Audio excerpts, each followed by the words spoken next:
We have the 2018 Bilderberg Conference. Speaking of debauchery. Debauchery, yes. What is it, roughly about 150 plus delegates? 131 from 23 countries. 131 from 23 countries, Western countries. This was started in the early 1950s after World War II. It's a CIA operation, primarily organized by the CIA in the early 50s.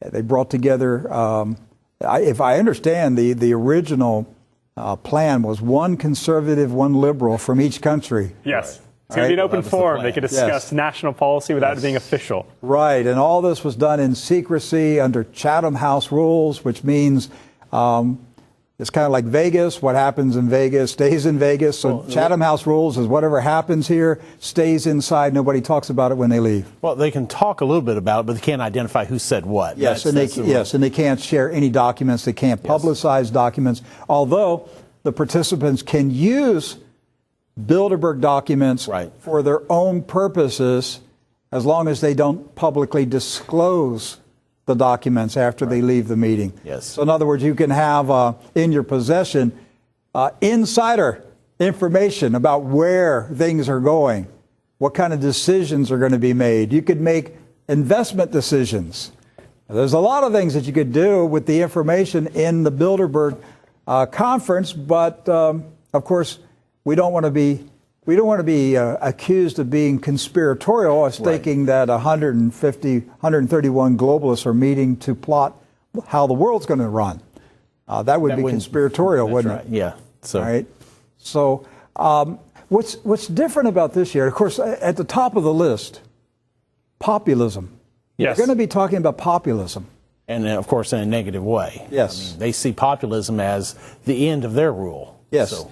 It is a peasant revolt. They see the peons of the world revolting against the rulers of the world. And what are those examples? The Brexit vote in Great Britain, the Trump victory in the United States, now the Italian government. The new Italian government is anti-EU, anti-globalist. And they're having this event in Italy, which I thought was interesting, too, as if to say, all right, we're staking our claim here. Italy, you're rising up. Remember who's in charge. That's right. We're right here in your backyard. Of course, they planned this meeting, years ago to be in Italy. So I don't think that they anticipated that the Italian people were going to, give them a gesture, in the Italian elections weeks ago. I think they're probably shocked that their little puppets are not in power right now in Italy to welcome them to Italy for this meeting. Well, Rick, this is honestly a carry-on from the conversation that began at Davos. We heard what the various world leaders said about populism at Davos and it being a cancer. You look at the agenda points, the key discussion points for Bilderberg this year. Rick, something that caught my eye, other than obviously the populism in Europe, but it was the inclusion of artificial intelligence and quantum computing. Now, why that caught my eye, Rick, is that I believe quantum, we're actually going to talk about this in the next segment, in part, quantum computing changes the entire game, both for stock markets, both for cybersecurity, but also for offensive cyber war.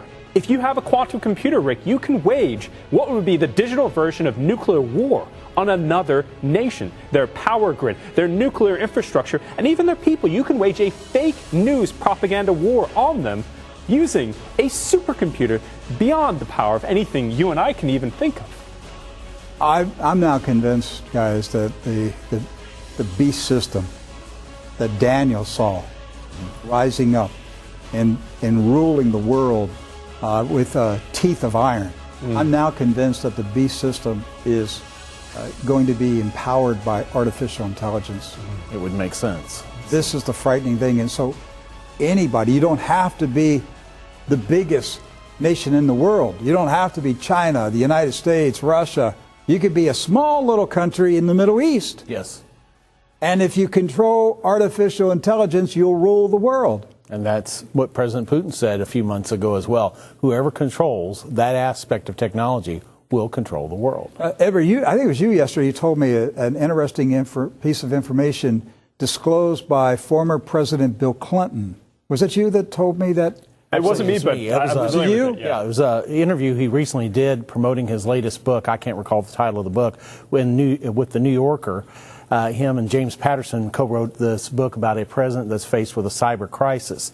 And Bill Clinton made the comment that one of the things that surprised him in his research for the book was that half of all artificial intelligent investment is taking place in one nation.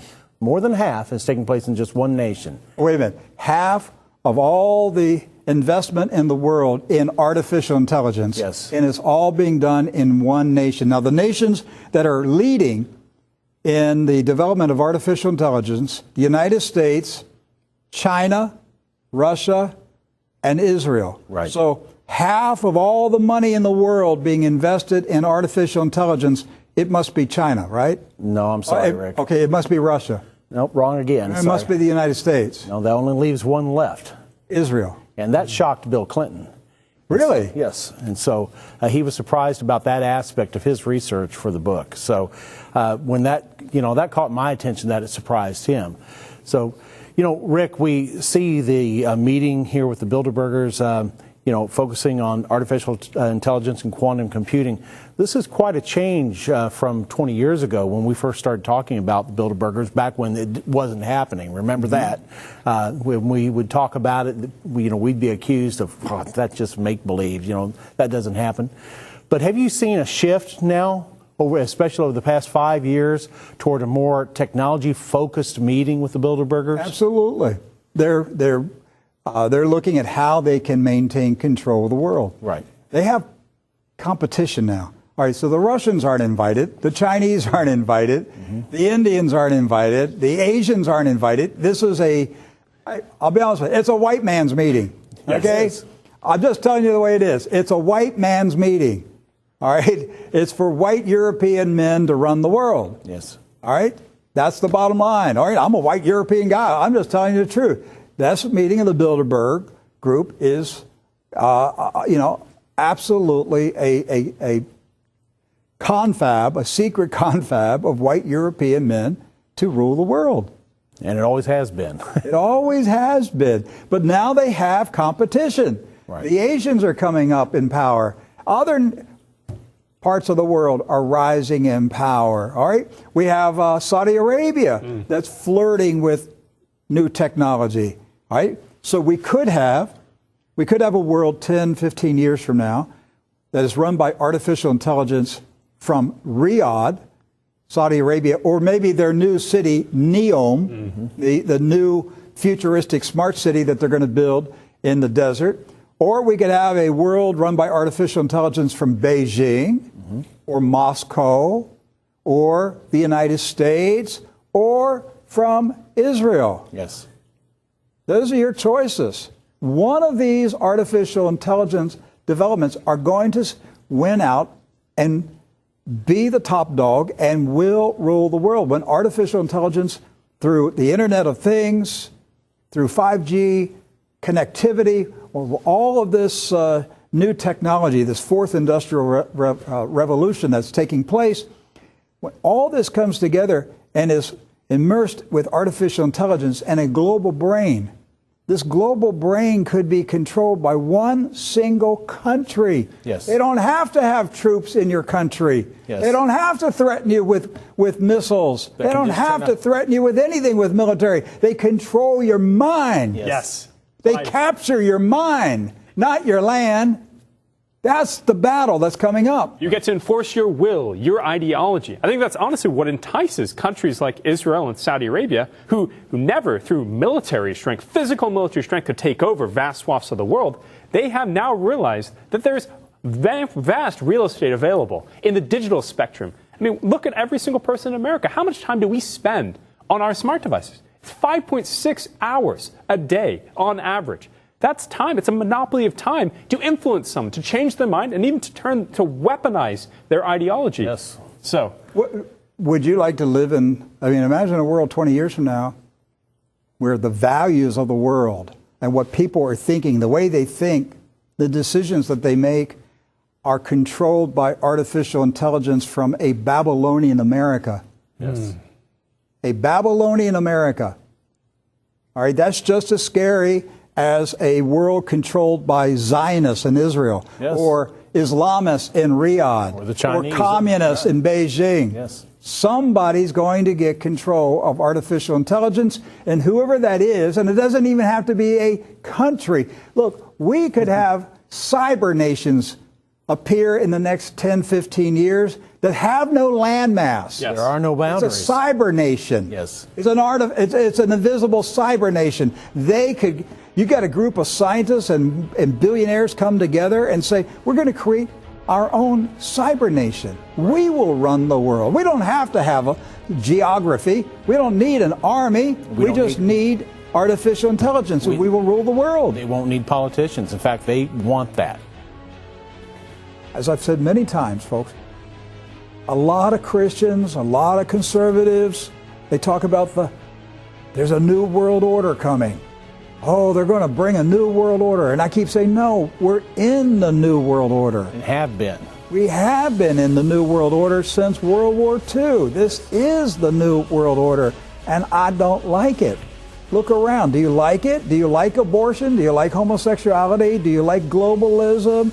Do you like this society that they gave us? Because we used to be a Christian nation. We're not a Christian nation anymore. Why? Because we're in the New World Order. Yes. Okay? I don't like their New World Order. But now, the New World Order is coming to an end, and the New World Order is starting. If you can get your mind wrapped around this, you'll understand what's happening in the world.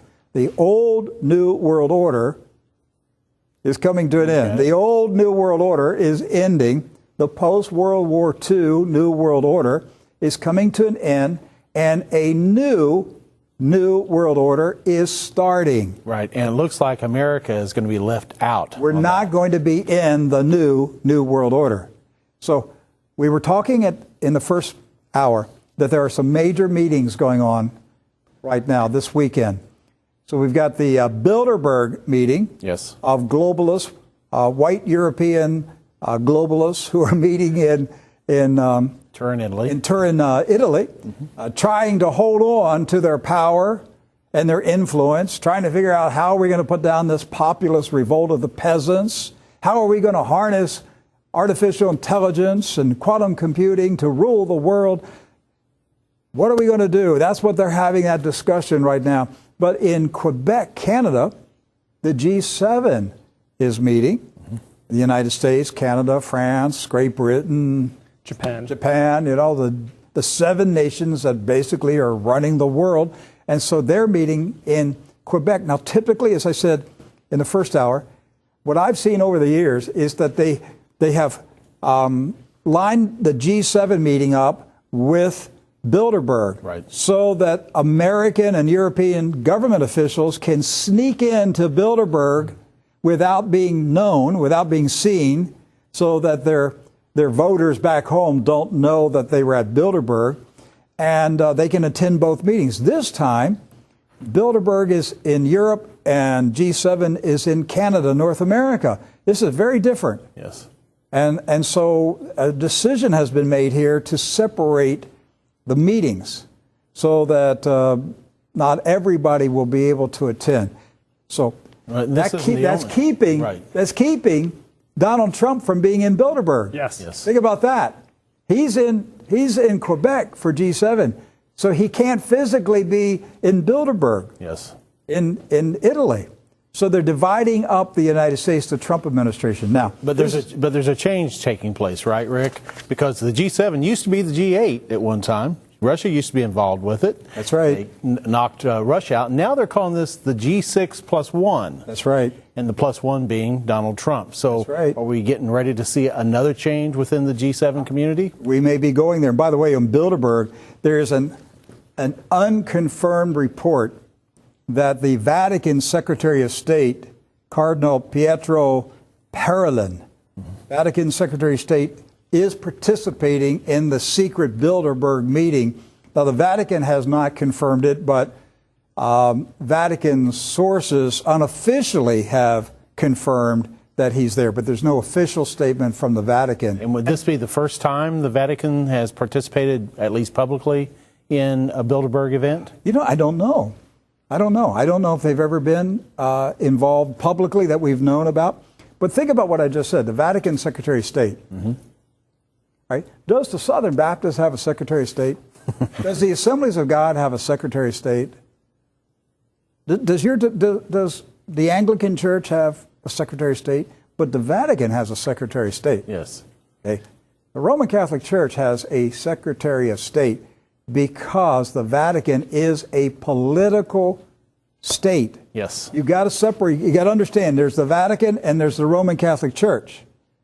There's the Pope over the Roman Catholic Church, and there is the papal leader of the Vatican state who is a head of state. That's why when the Pope visits nations, they roll out the red carpet. They greet him as the head of state because they're not greeting him as the religious leader of the Roman Catholic Church. They're greeting him as the king of Vatican. Yes. And they a political state. They own territory throughout the world. And you think about this, the nature of the churches they have in South America, United States, even in Europe, that ground is considered sovereign, belonging to the Vatican.